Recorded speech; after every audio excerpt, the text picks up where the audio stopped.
अस्सलाम वालेकुम friends and welcome back to my channel. तो आज के इस व्लॉग में मैं आपके साथ शेयर कर रही हूँ अपने मॉर्निंग टू इवनिंग रूटीन। मेरी मॉर्निंग होती है सुबह 4 बजे। फजर की नमाज़ पढ़ने के बाद मैं आ जाती हूँ किचन में। ये जो आप बर्तन देख रहे हैं ये रात के हैं जो कभी मुझे धोने हैं, और हस्बैंड का लंच तैयार कर रखा है। और इसके बाद मैं आ गई किचन के पैसेज में। और कल रात यहाँ पर स्टॉर्म आया था, सैंडी स्टॉर्म। तो बस वही चेक करने आई थी कि कितना हैवी था। काफ़ी हैवी था क्योंकि पूरे में डस्ट फैली हुई थी, और जो कैट के बर्तन थे वो भी इधर से उधर बिखरे पड़े हुए थे। मुझे अब इसकी क्लीनिंग करनी है, लेकिन अभी नहीं करूँगी। मैं करूँगी इसकी क्लीनिंग शाम में, क्योंकि अभी काफ़ी धूप है। यहाँ पर स्टार्ट हो जाती है 6 बजे से धूप, और तकरीबन 4 बजे तक धूप रहती है। बच्चों का लंच तैयार कर लिया था, तो आज मैंने बच्चों को लंच में दिया है। ये अनाया का लंच बॉक्स है, न्यूटेला ब्रेड है, कुछ फ्रूट्स हैं, और दूसरा लंच है मदीहा का। उसमें मैंने सिंपल इसको कीमा पराठा दिया है, स्टफ़ करके कीमा दे दिया था, और साथ में डेट्स रख दी हैं। वो ज़्यादा नहीं खाती, थोड़ा कम ही लेकर जाती है। अनाया को मेरी कोशिश रहती है कि उसको वैरायटी दूँ, ताकि उसके हर चीज़, उसकी मनपसंद चीज़ उसके लंच बॉक्स में हो, तो वो शौक़ से खा लेती है। और तकरीबन 5:30 के टाइम पर आ जाता है बस वाला इनका। यहाँ पे जो बस है वो प्राइवेट होती है, आपको मंथली पे करना होता है। स्कूल की भी बस होती है, प्राइवेट भी होती है, आपकी मर्ज़ी है। स्कूल की है वो थोड़ी सी कॉस्टली रहती है, प्राइवेट लेंगे तो थोड़ा सस्ता पड़ेगा। और देखिए मेरी फ्रिज का हाल, फ्रिज कम लग रही है, ये लग रही है कबर्ड। लास्ट वीडियो में मैंने आपको शेयर किया था कि मैंने किस तरह अपने फ्रिज को क्लीन किया है, ऑर्गेनाइज़ किया है। और क्योंकि रात को मैं गई थी ग्रॉसरी शॉपिंग के लिए, तो लेट नाइट हम आए थे, तकरीबन 11 से 12 बज गए थे। तो मैंने ऐसे ही फ्रिज में भर दिया था कि नेक्स्ट डे मॉर्निंग जब मुझे टाइम मिलेगा थोड़ा, तो मैं इसको ऑर्गेनाइज़ करके रखूँगी। और अब मैं तैयारी कर रही हूँ ब्रेकफ़ास्ट की, हस्बैंड के ब्रेकफ़ास्ट की, ताकि वो लंच ब्रेकफ़ास्ट करके ऑफ़िस चले जाएँ। और हस्बैंड चले गए थे ऑफ़िस, बच्चे चले गए थे स्कूल। अब मैं ये रात भर का सारा मैस हुआ था, उसको सफाई करनी थी, क्योंकि जब मैं शॉपिंग करके आई थी तो हमने ऐसे ही सामान रख दिया था और सो गए थे, क्योंकि काफ़ी लेट हो रहा था। मुझे सुबह उठना होता है 4 बजे, तो मैं जल्दी सो गई थी। और सब नाश्ता पानी करने के बाद अब मैं जा रही हूँ किचन में सारा उठाने के सामान। और किचन में भी जाके बटर और ब्रेड में सबसे पहले रखती हूँ, क्योंकि इतनी गर्मी है कि बटर मेल्ट हो जाता है 5 मिनट के अंदर अंदर यहाँ पे। तो जल्दी से मैं फ्रिज में रख दिया है बटर। और आज मैंगो शेक दिया था मैंने ब्रेकफास्ट में हस्बैंड को, जो बच गया था वो मैंने ग्लास में रख के फ्रिज में रख दिया कि किसी बच्चे को चाहिए होगा तो वो पी लेगा, वरना काम करने के बाद मैं ही पी लूँगी। और सारे जितने भी गंदे बर्तन थे वह मैंने सिंक में डाल दिए हैं धोने के लिए। और ये किचन काउंटर मैंने साफ़ कर लिया है, अच्छे से साफ़ कर लिया, क्योंकि छोटा किचन काउंटर है तो मुझे बार बार इसे साफ़ करना पड़ता है।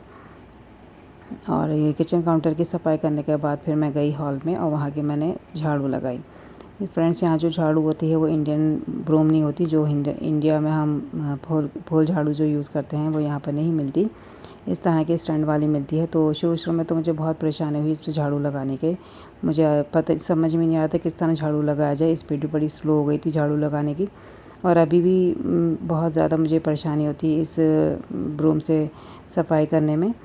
तो मैं सोच रही हूँ कहीं पे इंडियन झाड़ू मिलेगी तो मैं वो लेकर आऊँगी, उससे अच्छे से सफाई हो जाएगी। 1 से 2 दिन के कपड़े मैले जमा थे वॉशिंग मशीन में, तो वो भी मुझे लगानी थी। तो ये जो मशीन आप देख रहे हैं ये मैंने हराज से ली थी, यूज्ड है। ये सेकंड हैंड मशीन है, लेकिन काम बहुत अच्छा कर रही है, और काफ़ी बड़ी है। जो मैं इंडिया में यूज़ करती थी उससे बड़ा साइज़ है ये। काफ़ी कपड़े आ जाते हैं, इवन इसमें ब्लैंकेट भी आराम से धुल जाता है, और काफ़ी अच्छी चल रही है। मैं सोच रही थी कि यूज्ड है कभी ख़राब ना हो, लेकिन अच्छी काम कर रही है।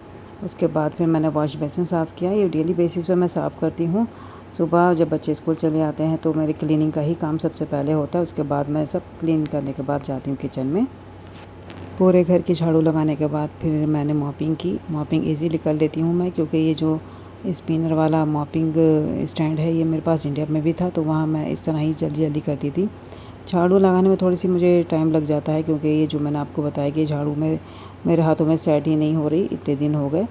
और मुझे इंडियन झाड़ू की बड़ी याद आती है, अपने फुल झाड़ू की। मैं बहुत स्पीड में काम करती थी उसके साथ। और अच्छे से मैंने साफ़ करने के बाद इसमें मैट रख दिया है किचन में, क्योंकि वाइट है इसका फ्लोर है, तो मुझे टाइम टू टाइम इसे क्लीन करना होता है। तकरीबन दिन में 2 से 3 बार मैं साफ़ करती हूँ इसे। और ये देखिए बिल्कुल सेट हो गया है किचन मेरा साफ़ सुथरा। और फिर मैं आई रूम में, थोड़ा सा हाथ में पेन हो रहा था मेरे रात से, तो ये स्प्रे रखा हुआ था, हस्बैंड लेकर आए थे, तो मैंने सोचा ट्राई किया जाए। तो इसमें लिखा था इंस्टेंट रिलीफ है, तो वाकई में इंस्टेंट रिलीफ हो गया था। तकरीबन 1 से 2 मिनट लगे थे हाथ को सही होने में, और काफ़ी पेन था मेरे। सुबह से मैं हस्बैंड से यही कह रही थी कि काफ़ी पेन है मेरे, हाथ रह जाता है, क्योंकि मैं जो अपना सर रखती हूँ सोने से तो हाथ मोड़ के रखती हूँ, तो हो सकता है हाथ मोड़ने से पेन शुरू हो गया था मेरे।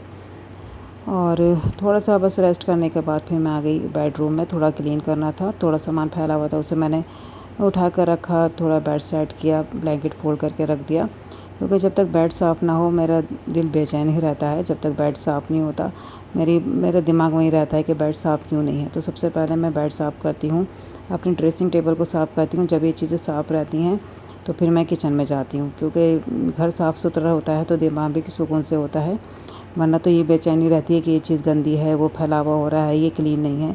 तो बच्चों से ना कह के मैं खुद ही साफ़ करती हूँ। ये मैंने अपने हाथ में ले रखा है पूरे घर की सफाई। और ये आप जो जूतों के डब्बे देख रहे हैं, ये मैंने किचन के लिए ऑर्गेनाइज़र्स बनाए थे, जैसे कि मैंने आपको पिछले वीडियो में दिखाया था। और इस पे जो मैंने लगाया है वो वॉलपेपर है, जो कि स्टिक हो जाता है, मतलब उसको कटिंग करके बस आप सिंपली चिपका लो, तो ये बन गया बेहतरीन सा आपका ऑर्गेनाइज़र्स। और इसके बाद इतने में 1 घंटा लगा था कपड़े धोने में। उसके बाद मैं चली गई थी कपड़े डालने के लिए। जो पैसेज है किचन के बाहर, वहाँ पर रैक लगा हुआ है सुखाने का, तो वहीं इसमें ही डाल देते हैं हम। तकरीबन 2 से 3 घंटे लगते हैं सूखने में, क्योंकि आजकल गर्मी इतनी है कि 2 घंटे में ही कपड़े सूख जाते हैं। तो काफ़ी कपड़े हो गए थे, 2 से 4 दिन के ये कपड़े हैं, बच्चों के, मेरे, हस्बैंड के। तो मैंने एक साथ ही धो लिए। और यूनिफॉर्म भी थी बच्चों की, तो वो भी मैंने धो दी।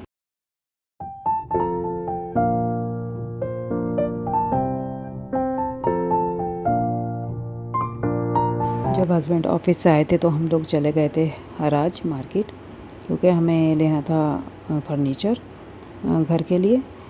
और हराज मार्केट में ये 6 नंबर की शॉप है, जहाँ पर से हमने लिया है अपना डाइनिंग टेबल। और 1-2 चीज़ें और ली थी, वो मैं आपको इसी वीडियो में आगे दिखाऊंगी कि मैंने क्या क्या लिया है हराज मार्केट से। तो इस शॉप पे बिल्कुल रिजनेबल प्राइस में हर चीज़ मिलती है। बार्गेनिंग बिल्कुल नहीं करता ये बंदा, लेकिन जो चीज़ भी आप लेंगे वो बहुत ही रिजनेबल प्राइस में होती है।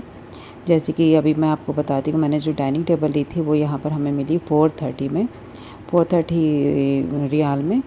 और जी एक हमने टेबल ली थी वो 100 रियाल में। एक मिरर लिया था बड़ा वाला, वो हमें मिला 50 रियाल में। तो इतने रिजनेबल प्राइस थे कि हस्बैंड भी बार्गेनिंग नहीं कर पाए और उसी प्राइस में ले लिया। और बस हमारे जो पैसे लगे वो है डिलीवरी चार्जेस, जो मतलब शॉप से लेके घर तक का जो चार्जेस होता है वो हमारे लगे, तो वो थे 150 रियाल। 150 रियाल इसके समझ लीजिए, और बाकी चीज़ों से मिला के टोटल हमारा जो बैठ गया था बिल, वो तकरीबन 1500 का बैठा था। और इस शॉप में इतनी अच्छी चीज़ें थी, एंटीक चीज़ें थी, हर तरह का फर्नीचर था। तो मैंने सोचा थोड़ी सी क्लिपिंग ले ली जाए। और जो एंटीक चीज़ें थी पेंटिंग्स, वो मुझे बहुत ही कमाल की लग रही थी। और मैंने प्राइस भी पूछे तो इतने सस्ते थे कि 30 दरहम, सॉरी दरहम कह रही, 30 रियाल, 40 रियाल, 50 रियाल। और जो एक पेंटिंग मुझे बहुत ही खूबसूरत लग रही थी, उसके जो पैसे थे वो 20 रियाल के थे। लेकिन अभी मुझे लेना नहीं था तो मैंने नहीं लिया, सिर्फ प्राइस पूछ कर आ गई थी कि नेक्स्ट टाइम मैं ले लूँगी।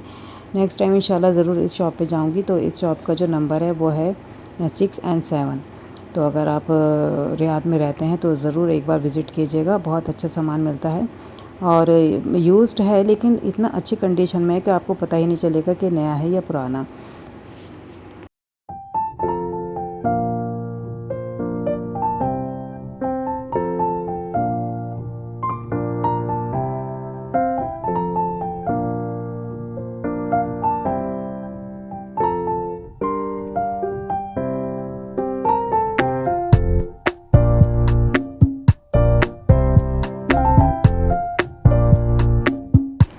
तो सामान हम ऑर्डर कर आ गए थे और घर में आ भी गया था। तकरीबन 15 से 20 मिनट लगे थे घर आने में। तो ये देखिए मैंने सेट कर लिया अपनी डाइनिंग टेबल। ये 6 सीटर है, मतलब इसमें 6 चेयर्स हैं। तो 4 हमने लगा रखी हैं, 2 मैंने कहीं और लगाई है। और ये साइड टेबल भी हमने वहीं से परचेज़ की है। ये सेंटर टेबल जो थी कॉफ़ी टेबल, ये भी वहीं से परचेज़ की है। और मुझे बड़ा शौक़ है डाइनिंग टेबल सजाने का, उस पर मज़े मज़े की चीज़ें बना कर रखने का। मैं कब से पीछे पड़ी थी हस्बैंड के कि मुझे एक बार डाइनिंग टेबल दिलवा दीजिए। और जो 2 चेयर है वो मैंने बाहर सेट कर दी थी बच्चों के रूम के सामने। और किचन में जो आप देख रहे हैं कैबिनेट, वो भी मैंने वहीं से लिया था। और ये नेक्स्ट डे दोपहर का है ये क्लिपिंग। मेरे कुछ पेट में तकलीफ़ थी, पेट में दर्द हो रहा था, तो मैं हॉस्पिटल आ गई थी हस्बैंड के साथ चेकअप करवाने के लिए। घर के पास ही हॉस्पिटल है ये, नेशनल केयर हॉस्पिटल नाम है इसका। तो यासिर को मैं अपने साथ ले आई थी, घर में होता तो परेशान करता। और काफ़ी टाइम लग गया था मुझे यहाँ पर, तकरीबन 1 से 2 घंटे लग गए थे। और उसके बाद घर जाके फिर मैंने बच्चों के लिए खाना बनाया और फिर वही रूटीन था रात का। फिर बच्चे सो गए थे, फिर अगले दिन उठना था बच्चों के स्कूल के लिए। तो मिलती हूँ आपसे नेक्स्ट व्लॉग में। अपना बहुत ख्याल रखिएगा, दुआ में याद रखिएगा। अल्लाह हाफिज़ एंड सी यू सून।